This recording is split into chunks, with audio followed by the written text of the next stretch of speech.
Welcome to the Next Level Brands podcast, where we share stories about the food and CPG world with experts in the trenches about how to build a successful brand today. Now, your host, G. Stephen Clear. Welcome, everyone. I'm Steve Clear, and thanks for joining us at another Next Level Brands podcast. Our show today is being brought to you by Next Level Brands CPG Community, a merger of the experience of Next Level Marketing and the educational resources of Kitchen to Shelf. The Next Level Brands community brings together CPG entrepreneurs at all stages of growth. They provide knowledge, training, courses, and networking, not only with fellow entrepreneurs, but also key partners in the industry, including packaging, finance, and e-commerce. More details available at nextlevelbrands.com. That's next with two X's, nextlevelbrands.com, what you need to know to grow. Well, welcome to the show, everyone. Today, we're going to get buzzed. And by that, I mean excited and focused. My guest today is Sam Madani. He is the co-founder, CEO of BOMANI Cold Buzz, an alcohol-infused cold brew coffee brand.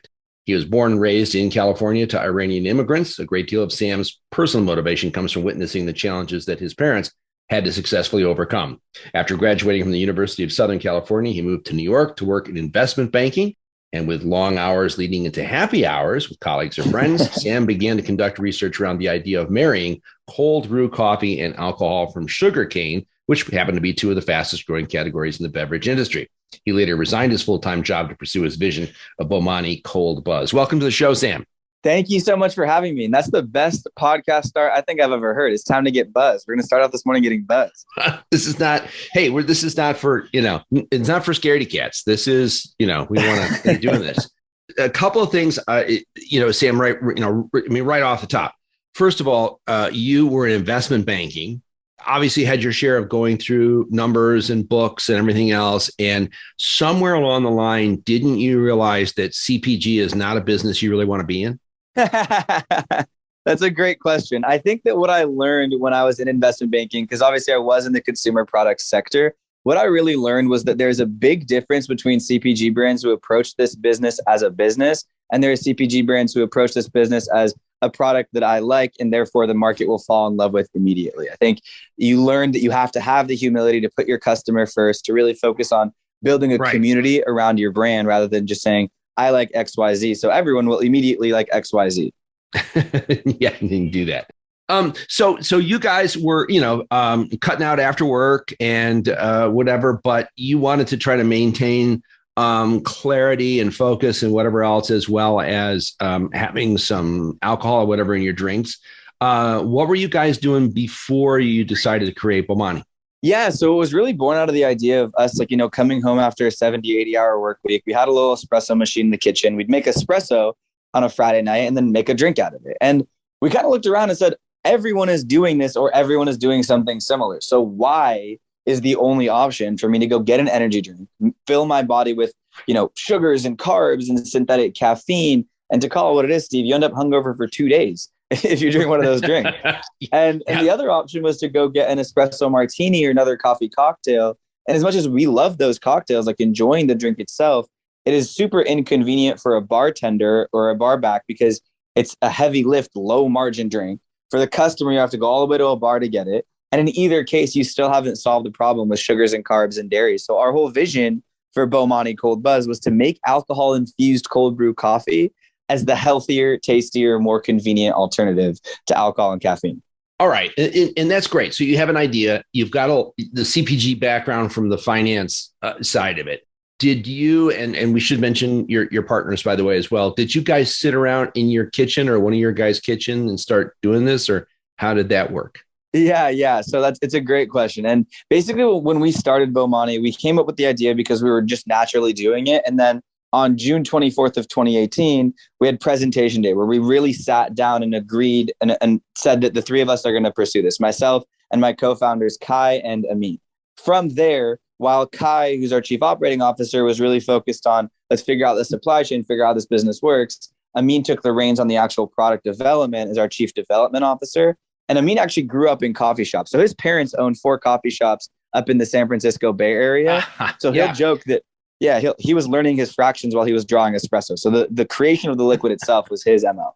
That is great. Yeah. So yeah, inside track all the way around. I like it. And that's also really good that in terms of partners, you find people who have particular strengths or skills different from yours or experiences different from yours that you can rely upon to help build that business. Oh, absolutely. I think it's mission critical. I think it's like it's a non-starter. You have to obviously love and support your co-founders and the rest of your team, but you also have to make sure that everyone has a complementary skill set so that you can develop that trust, right? Like we have to make sure now, Kai leads our off-premise retail. When I say off-premise retail, I mean like grocery stores, liquor stores, all of those kinds of retailers. We have to make sure that we can trust Kai to run that area of the business so that, for example, Amin can focus on the bars and restaurants. If there isn't that trust, if there isn't that belief in one another's talent, then they're never going to be able to actually get anything done. So one's handling on-premise, one's handling off-premise. What are you doing, Sam? My MO is kind of like sales and strategy. So I try to look bigger picture, try to do my job by staying in the crow's nest and, being a servant and being as supportive as I can be to all of our team members. You guys had a little bit of a head start on this, kind of knowing about the industry, but I would imagine once you got past the kitchen sink stage, right? What did you, particularly with the alcohol aspect of it, because we all know that's a little tricky. Did you guys look at doing your own production initially, or did you try to find a co-packer to make the stuff? So this is a great question. And one of the things that I always point to that was one of the most important learning experiences of my life was us trying to find a co-packer. So after we decided that we wanted, or after Amin really led the formulation to say, we want 100% ethically sourced Arabica bean cold brew coffee. We want it grown at 1,500 to 5,900 feet of elevation in southern Mexico, Peru, and Nicaragua. We want it to be this much of each bean, right? So that was what we knew. Then we said, where can we find alcohol that's not going to disrupt the flavor of this high quality cold brew? And what we learned was we were trying different products. And this is the summer of 2018. So we had just tried White Claw and we're like, whoa, whatever they put in here didn't even destroy the flavor of bubbly water. It's definitely not going to destroy the flavor of a much stronger flavor profile, which is cold brew coffee. So from there, we said, okay, we're going to use the same kind of alcohol that goes in White Claw, and we're going to add it into this cold brew coffee. We went around to small breweries in New York and New Jersey, and it was the most demoralizing experience ever, Steve. I'm telling you, like we were going, and these brewers would outright shut us down. They tell us the idea is stupid. Who are you guys? How do you think you know anything about this category? How are you ever going to make it on the shelves? How are you ever going to get into a bar? How are you going to market this thing? How are you going to package it? Where are you going to get cans? All that stuff was just hurled at us over and over and over again. And it was a really important lesson for us because we ultimately ended up earning a contract with one of the largest coffee manufacturers in this country, in the world. And that was a huge win for us. And the lesson is that what happened with a lot of these brewers was that they got content, they got fat and happy. They said, we have our thing, we don't want to do anything else. Whereas the most successful companies are never satisfied. They're always innovating every single day. And I think that was a really important takeaway for us. Because even now, as we have gotten into, Whole Foods and Ralph's and Total Wine and Sprouts and Walmart, and we've launched a DTC platform where we can deliver BOMANI in 35 states. We raised a large seed capital round in 2020, over $3.5 million. But none of that is ever going to make us complacent. We're always looking to innovate every single day and invest in our customer every single day. And congratulations, by the way, because that is an amazing accomplishment. I appreciate that. I understand that better than some as to what that takes. But let's roll back a little bit to what I would look at as the initial huge challenge, which is the governance of alcohol products in this country. So, sure. Right, because on-premise, off-premise doesn't make any difference. It literally comes down to counties. Right. Not just like I can't do this through the feds. I can't do this through state level.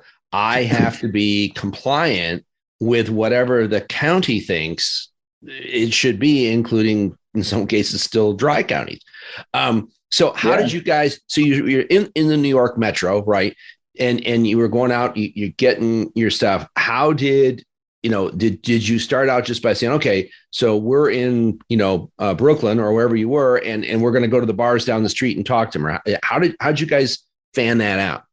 Yeah, I think like anything else, our goal is always to really recruit talented people, make them partners and make them whatever they can be in the business to give them, that level of pride to be a part of the BOMANI family. And similar to whether it was production or packaging or anything on the supply chain or legal, like we're talking about now, we found a good partner in the compliance space who was willing to help us out, and that eventually has, since become part of the team. So I think the takeaway there is Excellent. like, no matter what, it's always people. Right. Yeah. Yeah. You have to do that. Did you guys did you start first in the on-premise side of it or off-premise? What was your original take on it? So our experience was a little bit different because we launched during shelter in place. So there was no on-premise to be launched at. That's right. Right. So yeah, it was definitely an off-premise focused launch. So liquor stores predominantly, because a lot of the chain retailers hadn't given us a chance at that point because we were just a brand new brand. So it was very much like an off-premise footprint. And then a lot of our, our ability to spread the word was digital. Right. You lost a lot of social media. Yeah, exactly. But interestingly, it wasn't even the paid stuff that was the most successful for us. It was our organic, community building. It was when all the big brands were releasing ads that said, oh, we're all in this together. Now buy our product. That came off as so inauthentic to us. Whereas we wanted to say, okay, while everyone's doing that, we can go against the grain. We can actually connect with the customer, because what are people doing? They're at home all day. So rather than go to the gym, because you can't go to the gym, let's do Instagram live workouts on our Instagram account where we're not even selling BOMANI. We're just doing the workout to invest in the community and show them that we care. Similarly, you can't go to your favorite brunch restaurant and get a BOMANI because brunch restaurants are closed. And that's one of the most popular times to enjoy a BOMANI. So we started creating content around having brunch in the comfort of your own home and completing that brunch with a BOMANI. Wow. Yeah. That whole idea of, yes, I want to do on-premise. And by the way, nobody's open. It's very, very, very, very challenging. And for some of the larger retailers, obviously you guys are part of a category. Not only were they not reviewing a lot of categories during the beginning of the pandemic, if they were reviewing them like 5 minutes going, how does that look? Yeah, good. Bring it in.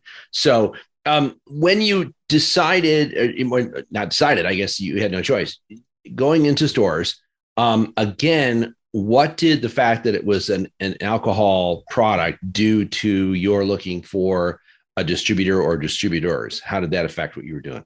Yeah. So in our category and just the general alcohol industry as a greater picture, you have to go through the 3-tier model. And when I say the 3-tier model, I mean that, as a co-founder of BOMANI, I can't even sell you a BOMANI.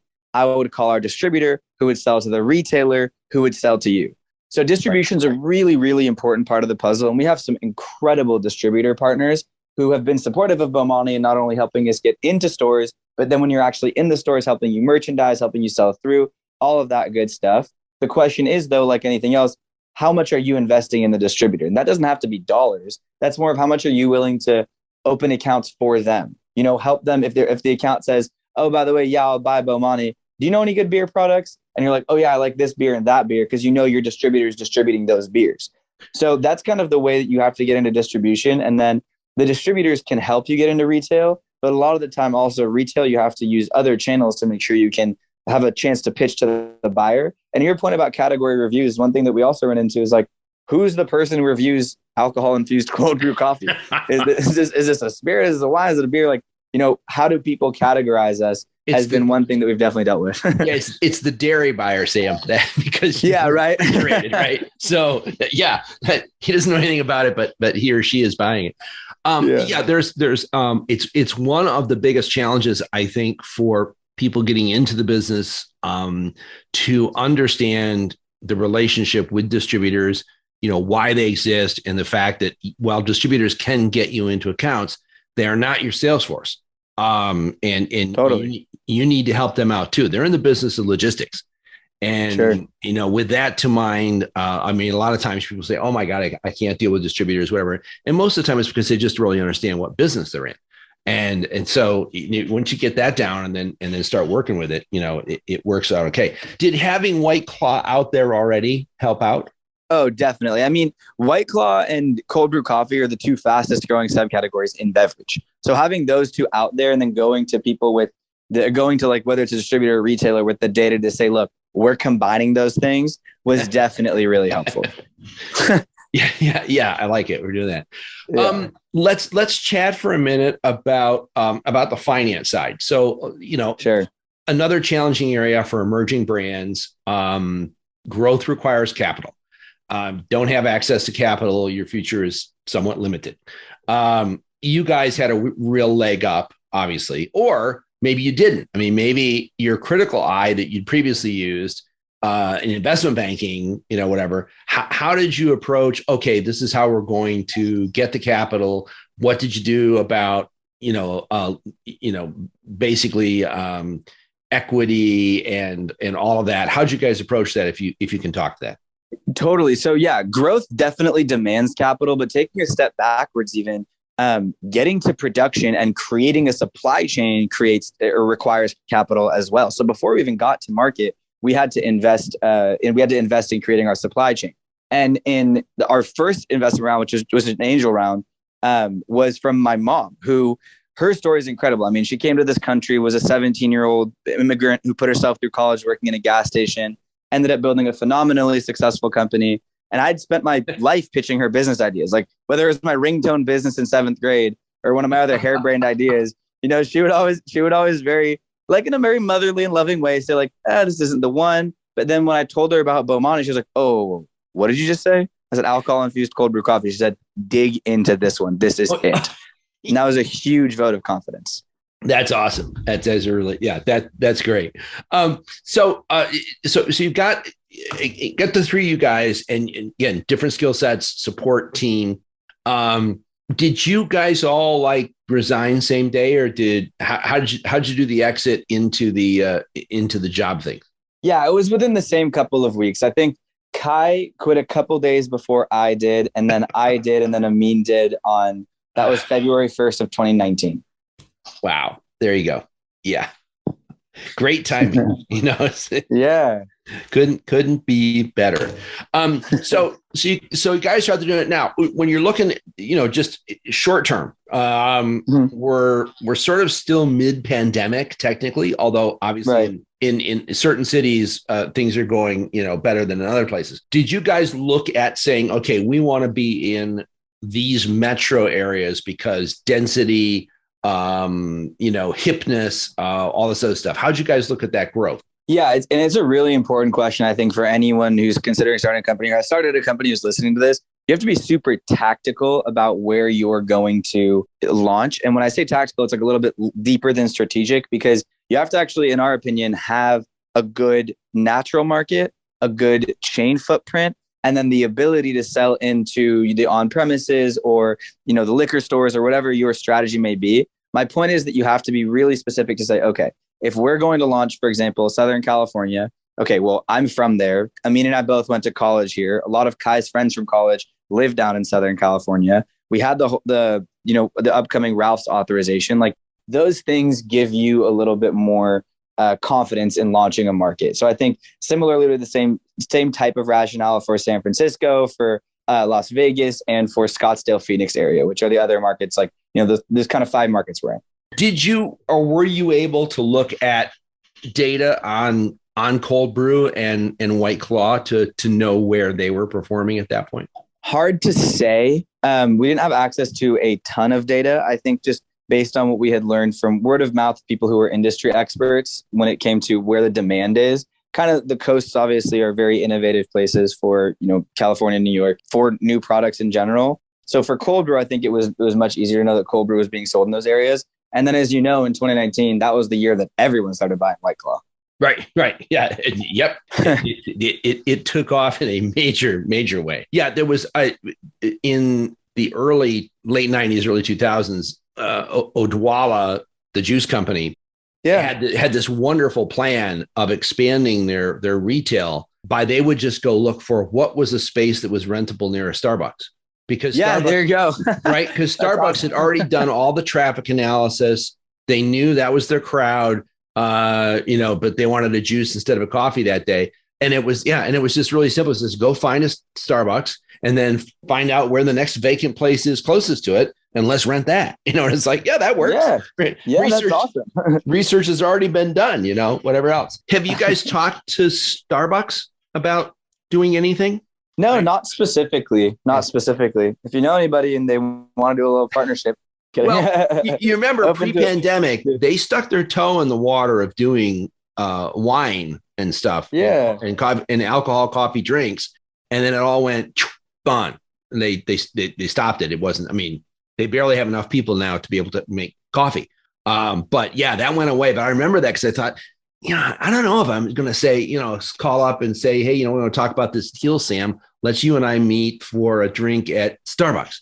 Somehow it didn't, right? It's like, no, totally. Steve, we're going to Starbucks in the morning. Okay. But they were trying to increase their afternoon day part, and alcohol seemed like a good idea. So, honestly. And to me, like I was half joking, like when I'm thinking of BOMANI as a brand, we are so much more invested in our community and being that, that newcomer, that company that isn't necessarily Miller Coors or Coca-Cola or Anheuser-Busch yet. This is just a couple of people who created a product because we believed in it and we thought it would make a lot more people's lives a lot more fun. So that's kind of where our brand falls today. You share with us a lot of the stuff and some really good advice too, Sam, which I appreciate. Can you talk a little bit about something along the way that either really surprised you or caught you guys off guard and you had to deal with? Oh, caught us off guard. COVID. I mean, the biggest thing for us, there's nothing that could have prepared us for COVID and the learning there. So one of the pieces of advice my mom gave to us, and this is, months before COVID, this is when we were building the supply chain, before we were on shelves or anything. And she said, look, a healthy and successful business is not a business with a good plan. A healthy and successful business is one that can adapt and pivot quickly. So we had built a business that was nimble, that was flexible, that could adapt to culture changes, regardless of us even obviously knowing that the COVID pandemic was going to happen. So when COVID hit, we already had an infrastructure that allowed us to be flexible and nimble and figure out how we could still, introduce our product to new customers, regardless of what the market landscape was. And that's a piece of advice I would give to anybody. I don't know if it's as important to say these are the hurdles that might get you, or just the overall advice is prepare for the fact that hurdles will come get you. Whether that means creating out clauses as contracts, whether that means hiring people who have flexible positions, all of those things are really important to make sure that the hurdles are going to come. It's all about how you clear them. Can we get your mom to come do a class at the community sometime? It'd be really great. I'll ask her. I think she's got it. I think she's got it nailed. We did talk a little bit, Sam, about supply chain, and you just mentioned it. So can you kind of talk about why and how you guys addressed the whole supply chain thing before you went through the big launch push? Yeah, so it's a really important and very mature decision in hindsight. I'm proud of a 22, 23-year-old version of myself making that decision with my team, obviously. So when we quit our jobs in early 2019, we were intending to go to market that summer. As soon as we announced BOMANI, we realized we had so much more demand than we could ever fulfill with our existing supply chain. So we said, okay, hold on. We are going to make a very mature decision here, and we're going to spend the time it requires to build a supply chain that can scale. Because at the time, the pressure is so low. You might have a couple stores here and there who are relying on you, but you're not in hundreds or 1,000 doors of major resale partners who are gonna kick you right out if you can't supply the demand coming in. Yeah. So when the pressure was lower, we said, okay, you know what? We're going to take our time, build a supply chain, and then we're actually going to go to market when we're confident we can scale. And now, obviously, that we're scaling and growing really rapidly, we're able to make the supply chain move smoothly. Yeah, there's no vacuums are not allowed in stores and right. And in doing some things with store checks where you used to have displays, like you would do a cardboard display or a shipper or whatever. If you went in after a week and they had thrown a competitor's product on there, that was great because you knew your stuff had all turned. Yeah. Right? And they have to fill up the space. So it's like, well, what's that doing there? Well, that's there because we sold through. This is good. We can do this. So, all right. So roll out now. So what did you do about planning for this year, for 2021, and maybe looking a little into 2022, because we didn't really, and maybe don't really even know about the pandemic effect. How'd you guys bounce with that? Yeah. So I think it's really important to do two things. Number one, really create a core set of pillars that work for your company. It could be anything. Maybe you're really good at marketing. Maybe you're really good at digital. Maybe you're really good at TikTok. Maybe you're really good at, demoing or whatever else it may be. Whatever your strengths are, you will know after the first couple of months of the first year, this is what really moves our product. This is what authentically introduces our product to the market who likes it a lot. And then most importantly, the market who will repurchase it. So, for us, it was like, okay, we realized we had started naturally building a community. So we said, okay, let's call it the Cold Buzz Crew. So we call it the Cold Buzz Crew now. And if you would ask me today what our most powerful asset is, it's not the fact that our product tastes delicious, because our product does taste delicious. We won the World Beverage Innovation Award. It is obviously 0 sugar, 0 carbs. We have a strong retail footprint. We have incredible distributors. We have a great marketing team and a sales team and a sampling team. Like all those things are there. But I would say our biggest strength is the community that we've built. It's kind of like that cult following of people who really just genuinely understand the vision, want to be part of the movement. So similarly, regardless of what your plan is, you have to obviously have those pillars that work for you. And then on top of that, as a growing brand, like I mentioned, innovating every day, you want to host controlled experiments on what is the next thing that's going to work. So for example, maybe if you're a car manufacturer and you're saying that the way that this works really well is that we do commercials where they're eating hamburgers in the cars. I'm just making something up here. And then your next thing is like, wait, what if it works that we can sell motorcycles with tacos? Like test that out. Like actually make sure that you're intentionally not satisfied with what you're doing now. Do what you're doing now first and well, and then also host tests to see what the next growth channel is. Right, to see where it's going to go. So that brings me to that next question. So what is the next growth channel, or what can you talk about? So there is a major growth channel that we're launching in a couple of months here. I can't say it quite yet. Okay. But, please stay tuned because it is going to be incredible. We'll bring you back, or we'll put it in the mailing when we do it. Perfect. I did want to talk about D2C. First of all, what's the website people can get to BOMANI on? Yeah, it's just drinkbomani.com. That's BOMANI, drinkbomani.com. And you can just go to our order online and get BOMANI delivered to 34 states. There you go. So was that effort an outgrowth of the fact that you were being restricted in the pandemic, or how did you guys look at D2C? Yeah, so in our category, D2C is obviously what it means traditionally, which is what I just described. If you go to our website and you go to order online, it's very much a D2C experience, the same way as you would buy D2C from any other website. D2C in alcohol could also mean, though, like kind of the retail couriers. I'm talking about Instacart and GoPuff, both of whom we work with as well. Drizzly, all those types of retail couriers who are going to pick up from a warehouse or a store and go drop it off to your door. And yeah, it was exactly that. It was a result of the demand during COVID. People wanted to drink BOMANI, but they wanted to be able to order it to the comfort of their own home. They didn't necessarily want to go to the store. And so we innovated a DTC channel to make sure that we could do that. That's pretty awesome. And obviously the legal restrictions and stuff, you guys got that figured out. So, yeah, a lot of fun stuff there.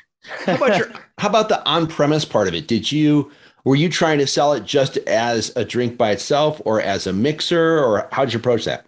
Yeah, it's a great question. So first of all, when COVID first hit, BOMANI is 5.7% ABV, and we donated 5.7% of our net proceeds to the Bartenders Emergency Assistance Program, because obviously there were people who were looking for work who, because of circumstances out of all of our control, they weren't able to get that work. And we wanted to be a part of provide a helping hand as much as we could as a young company. And so we've always been very much involved with the bartender community, the mixology community. And today, if you go to a bar or restaurant, you'll typically find BOMANI in 2 placements, right? One placement is on the coffee menu or the alcohol menu that just is BOMANI as it is out of the can. And they'll usually serve it alongside a cup of ice and offer you cream of sugar. One of the most important parts about BOMANI is that it is customizable. So we attribute a lot of our really strong repurchase rate, because one thing that all of our retail partners are really excited about is that BOMANI has an off the charts repurchase rate. In other words, when people try it, they buy it again and again and again. Yeah. And then, one of the big pieces we attribute to that is that people know how to make BOMANI their own, whether it's adding cream and sugar, whether it's pouring it over ice. We have 100 cocktail recipes on our website. And that's growing because we still have bartenders and mixologists and just people who are at home who had a cool little cocktail they wanted to share with us. And we'll put those on our website to make sure to share inspiration with other people. So at a bar or restaurant that has BOMANI, you'll typically also find a cocktail that uses BOMANI as the base. Right. Yeah. That's exciting. I did take a look at the website and a couple of weeks ago when we were first talking, and just amazing. And the fact that some of that comes from user generation is just absolutely great. Totally, it's incredible. We're very thankful. Like I said, we're very, very thankful for the Cold Buzz crew. Sam, in that you were talking about the strength of your organic community and stuff that was built up from social and not paid and whatever. Did you guys? Was that internal with you guys to start with? Did you go to an agency? How do you handle that much, building of a community? Yeah, definitely. It was an internal effort.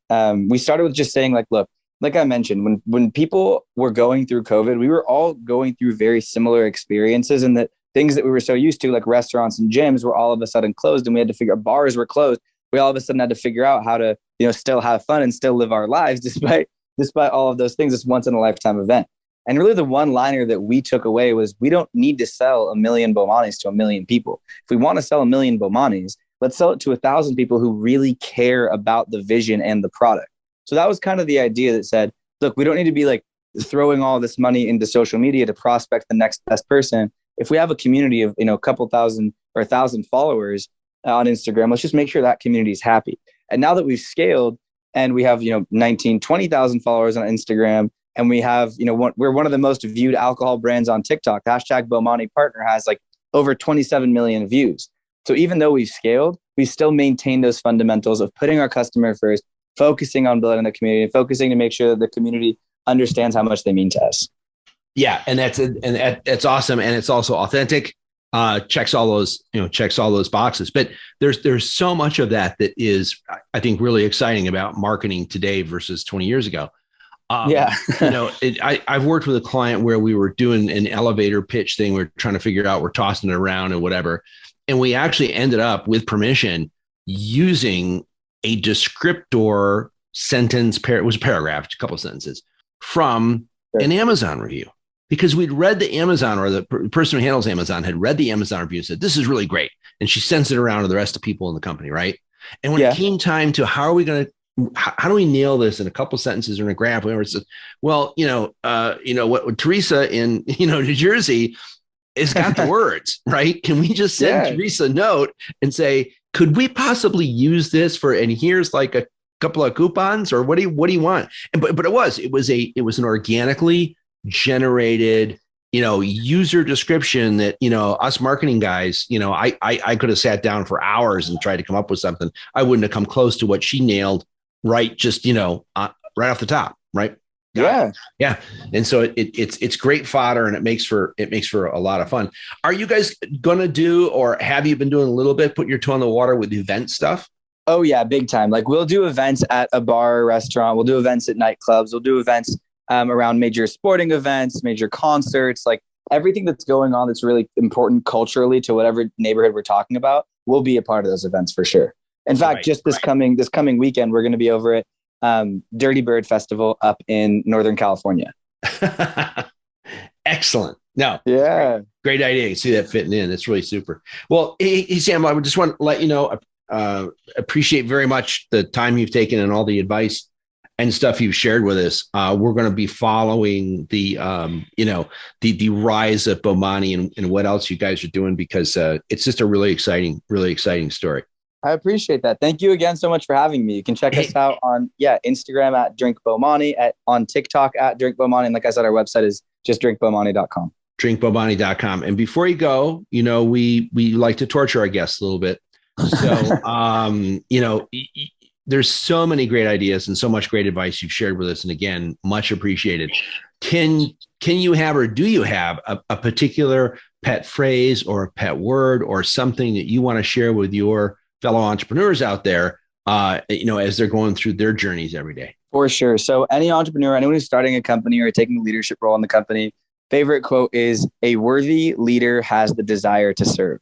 So all of us founders, leaders will make mistakes. The best way to grow your culture, to empower your people, is not necessarily to do the most work or consistently hold them accountable. Hard work and holding people accountable are both important attributes.